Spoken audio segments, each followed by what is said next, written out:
अगर मैं आपसे कहूं कि आप अपने शेयर बेचे बिना भी हर महीने कमाई कर सकते हो, तो आप क्या यकीन करोगे? हमेशा कहते हैं पैसा ऐसा लगाओ कि वो आपके लिए काम करे, राइट? लेकिन आज हम बात करेंगे शेयर ऐसा लगाओ कि वो किराए पे लग जाए और कमाई खुद ब खुद आने लगे। तो चलिए शुरू करते हैं। एसएलबी यानी सिक्योरिटीज लेंडिंग एंड बोरोइंग, एक ऐसा सिस्टम जो हर लॉन्ग टर्म इन्वेस्टर के लिए सोने की खान बन सकता है, राइट? तो कहां से शुरू करना पड़ेगा? बहुत सारे सवाल होंगे, वीडियो थोड़ी लंबी होगी क्योंकि हमने टैक्स वगैरह सब कुछ कवर किया है, तो पेशेंस के साथ सीखिएगा, लेकिन वीडियो पूरा देखिएगा। बिजी हो तो अभी मत देखिएगा, बाद में देखिएगा। और पहली बार आए तो चैनल को सब्सक्राइब करके बेल आइकॉन हिट कर लीजिएगा। और अगर आप चाहते हैं कि मैं जैसे ट्रेडर हूँ, इन्वेस्टर हूँ 20-21 साल से, और क्या स्मार्ट मनी की सोच है, चाहे वो स्टॉक मार्केट में हो, बुलियन में हो या क्रिप्टो में हो, तो हमारी यूट्यूब मेंबरशिप से जुड़ जाइए। बहुत ही स्मॉल फी में हर कुछ आपको यहाँ वो मिलता है जो रखता है दूसरों से आगे और आपकी ट्रेडिंग और इन्वेस्टिंग को काफी आगे रखता है। तो सबसे पहले एसएलबी क्या होता है और क्यों शुरू किया गया? तो 2008 में जब स्टॉक मार्केट क्रैश हुआ, उस वक्त शॉर्ट सेलिंग बढ़ गई थी, लेकिन ट्रांसपेरेंसी नहीं थी। तो सेबी को एक ऐसी व्यवस्था बनानी थी जहां long term investor passive income कमा सके, ट्रेडर्स शॉर्ट सेलिंग कर सके, लेकिन एक रेगुलेटेड सिस्टम और सब कुछ हो क्लियरिंग कॉर्पोरेशन की गारंटी के साथ। इसलिए 2008 में एसएलबी सिस्टम लॉन्च हुआ एनएससी और बीएससी पर। तो यानी एसएलबी एक ऐसा सिस्टम है जहां आप अपने शेयर उधार देते हैं और बदले में किराया कमाते हैं बिना बेचे। तो अब सवाल है कि एसएलबी किसके लिए है, राइट? मतलब कौन ज्यादा फायदा ले सकता है? तो इन्वेस्टर टाइप के आधार पे मैं बताता हूं। अगर हम लॉन्ग टर्म इन्वेस्टर देखें तो वो इन्वेस्टमेंट ही करते हैं लॉन्ग टर्म के लिए, तो बिना बेचे शेयर से कमाई होगी। एचएनआई को देखें तो बिग होल्डिंग रहती है, पैसिव इनकम आ रही है। एनआरआई जो एनआरओ डीमेट अकाउंट होता है, जो अब 2025 से अलाउड है, एक्स्ट्रा रिटर्न कमाएंगे। स्टूडेंट विद स्टॉक्स, जो स्टूडेंट हैं, छोटे छोटे इन्वेस्टमेंट कर रहे हैं, उनके पास भी ऑप्शन है। यहाँ पर 2025 की सेबी अपडेट है कि एनआरआई भी अब एसएलबी कर सकते हैं वाया एनआरओ डीमेट अकाउंट, ये मैं बता देता हूं। अब एलिजिबिलिटी क्या है? तो आपके पास एनएसडीएल सीडीएसएल वाला डीमेट होना चाहिए, और ये मैं 2025 के रूल पे बता रहा हूं। आपका ब्रोकर एसएलबी फैसिलिटी देता हो, आपके पास ऐसे शेयर हो जो एनएससी की एसएलबी एलिजिबल लिस्ट में हो, एसएलबी एग्रीमेंट पर साइन करना होता है वन टाइम, पेन और केवाईसी पूरा होना चाहिए, आप इंडियन रेसिडेंट या एनआरआई एनआरओ हो सकते हो। प्लेटफॉर्म एसएलबी के लिए एक्टिवेट करने में 24 से 72 घंटे लगते हैं, बराबर। अब इसको मैं एक और कहानी से समझाता हूं जिससे आपको आसान हो जाए। एक इंसान है राजेश, जिनकी जिंदगी बदल दी एसएलबी ने। वो एक एलआईसी एजेंट है, 5 साल पहले 5 लाख के ब्लू चिप स्टॉक लिए थे, इन्फोसिस, टीसीएस और एचडीएफसी, और ये सच्ची कहानी है।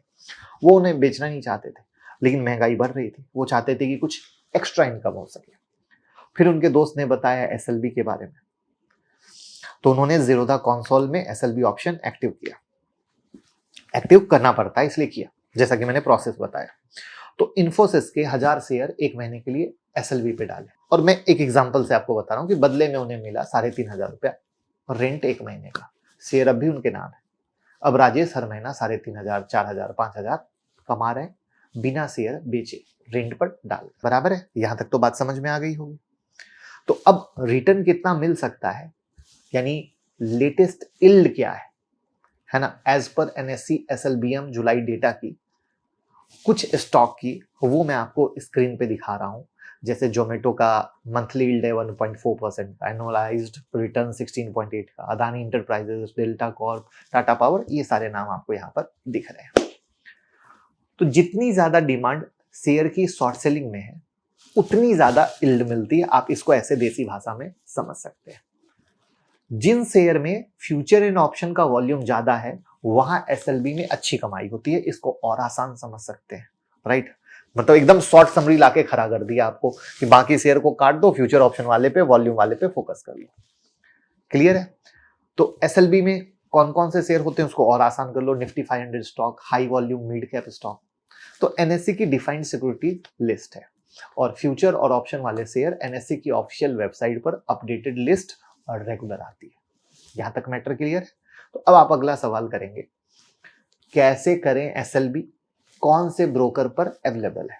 तो इसको देखिए, ब्रोकर के साथ एसएलबी फैसिलिटी इनेबल करनी पड़ेगी। जैसे जीरोधा के पास जाकर आप कर सकते हैं। फिर एनएससी की एलिजिबल स्टॉक लिस्ट देखनी होगी, आपके पास जितने शेयर हैं एसएलबी ऑर्डर डालिए, टेन्योर चुनिए, 1 महीना के लिए, 3 महीना के लिए, 12 महीना के लिए, आपको यील्ड दिखेगा जो मैंने बताया, उस पर कंफर्म कीजिए और फिर ऑटो या मैनुअल रिटर्न का डेट सेट कर दीजिए।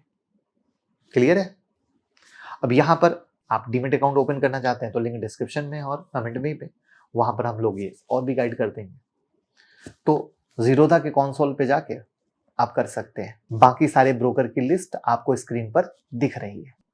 अब आप कहेंगे चार्जेस क्या लगते हैं? तो भैया जो सरकारी चार्ज लगते हैं उससे तो आप पीछे हट नहीं सकते हैं, तो वो तो एज इट इज आपको देना है। तो अब सवाल आता है कि रिस्क क्या है एसएलबी में?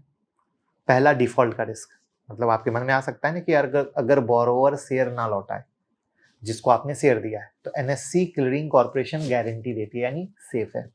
फिर आप कहोगे अरे यार कॉर्पोरेट एक्शन रिस्क जैसे बोनस डिविडेंड है वो हमें मिलेगा कि नहीं मिलेगा? वो आप ही को मिलेगा, बोरोवर को देना होगा, तो आपको टेंशन नहीं है। तीसरा लिक्विडिटी रिस्क, यानी कुछ शेयर की डिमांड एसएलबी में नहीं होती है जिससे यील्ड कम होती है, इसलिए मैंने पहले ही बताया सिंपल हाई वॉल्यूम वाले रखो, खत्म। चौथा वोलेटिलिटी रिस्क, मार्केट प्राइस गिर सकता है लेकिन एसएलबी में आप शेयर होल्ड कर रहे हो, बेच नहीं रहे हो, तो टेंशन नहीं है। क्लियर? अब आप कहोगे एसएलबी डेटा कैसे ट्रैक करें? तो एनएससी की वेबसाइट पर एसएलबी डैशबोर्ड में, राइट, फिर जीरोधा कंसोल में। क्लियर है? अब आप कहोगे कि एसएलबी में टैक्सेशन कैसे होता है? तो एसएलबी से मिलने वाली इनकम को इनकम फ्रॉम अदर्स सोर्स में दिखाया जाता है, टीडीएस नहीं कटता है, लॉन्ग टर्म होल्डिंग इंपैक्ट नहीं होता है, कैपिटल गेन पर कोई फर्क नहीं पड़ता है। यहां तक बात समझ में आई हो तो वीडियो को लाइक कीजिएगा। अब हम बात करते हैं, इसमें कुछ एडवांस एसएलबी स्ट्रेटेजी होती है। डिविडेंड कैप्चर प्लस एसएलबी, यानी डिविडेंड आने से पहले शेयर खरीदो और फिर एसएलबी में दे दो। दूसरा है arbitrage between SLB and F and O, same stock में प्राइसिंग डिफरेंस का फायदा।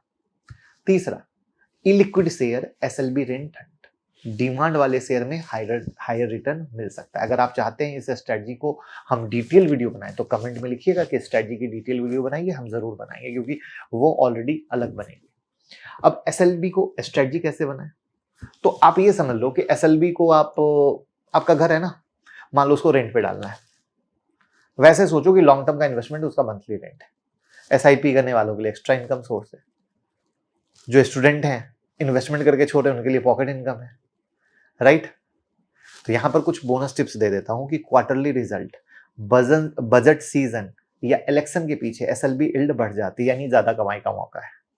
रीजन क्यों है? वोलेटिलिटी होती है, राइट। तो आज आपने क्या सीखा? एसएलबी क्या है, क्यों और किसके लिए शुरू हुआ, एलिजिबिलिटी क्या है, रिटर्न रिस्क और चार्जेस क्या है, ब्रोकर और सेटअप प्रोसेस क्या है, रियल लाइफ एग्जांपल जो सच्ची कहानी थी वो मैंने आपको बताई है। अब फैसला आपका है, आप सिर्फ शेयर खरीदेंगे या उन्हें किराए पर डालकर कमाई करेंगे। वीडियो को ज्यादा से ज्यादा शेयर कीजिए जिससे सबको पता चल सके ये भैया बैठे बैठे कैसे इस सेकंड अर्निंग को जनरेट कर सकते हैं। ठीक है, थैंक यू। आप डीमेट या क्रिप्टो में अकाउंट हमारे साथ ओपन कर सकते हैं, लिंक डिस्क्रिप्शन में है। क्रिप्टो में अकाउंट ओपन करने पर अनलिमिटेड बेनिफिट है, आप गूगल फॉर्म भर दीजिएगा। आप यूट्यूब मेंबरशिप जरूर ज्वाइन करें, आपको रखेगा दूसरे से आगे। और मोबाइल ऐप पर 25 वीडियो फ्री है, उसका यूज करें। और साथ में टेक्निकल एनालिसिस या फंडामेंटल एनालिसिस कुछ भी सीखना है वो कोर्सेज भी आपको मोबाइल ऐप पर दिख जाएंगे जिसको खरीद सकते हो आप।